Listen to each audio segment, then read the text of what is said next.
stress. You have to know who you are so that when it's severe, I have to use the word excessive stress. Can you say excessive? Excessive. So when stress can happen, you're aware of it. So one, is muscle tension. Two, poor sleep. Pero alam niyo yung kami TikTok, nakaka-poor sleep din yun. Tama. Tapos magre-reklamo sa kinabukasan. Kuya, hindi mo ako magabi. One more episode ka ng K-drama series na sinusundan mo. Diba? Next, headaches. Digestive problem. Drug and alcohol use, social withdrawal. What signal is for you? Yung excessive stress. Meron? Lahat. So, ikaw ayun ako ng stress. Next.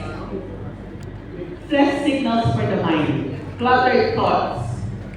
Yung parang punong-puno yung isip. Or, number 8, feeling scattered. Sa Tagalog, lutang. Or, sabog. Hindi ka naman, wala ka naman drug or alcohol use, pero sabog ka pa rin. Minsan. Distractibility. May ginagawa ka, naiwan mo yung ginagawa mo, kasi nag-distract ka na, dahil may tumawag. Does that happen? Yes. Next. Poor concentration. Memory problems. Makakalimutin. Number 1 present. Hindi naman senior moment, di ba? And overwhelmed. Parang ang daming gagawin. Parang sobra-sobra yung problema. Next. Emotions. Discouragement. Low enthusiasm. Hopelessness. Ayan.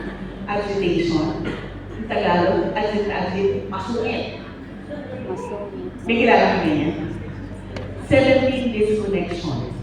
Ayaw, dati, ayahin mo, ang bilis naman sumama. Ngayon, ayaw makipagkita sa kahit sino sa mga kaibigan mo. And irritability. Madaling mainis. Wala namang irritable, ang daling mainis. Hindi mo naman nagka-menopause, pero hindi naman siya laging ganyan, hindi naman siya ganyan natin. And why is it important? It's very important for you to understand your stress signals so that you know how to support yourself. As I said earlier, are you still with me? Yes. Hindi mawawala ang stress sa buhay. So, hindi mo tutulungan ang stress, tutulungan mo yung sarili mo. Because stress is also like an investment. Self-care is also like an investment. What do you mean by that? We need to support ourselves because, as I said, stress will not go away. Hindi mawawala yan. Stress has a cumulative effect. What is yung cumulative effect? Yung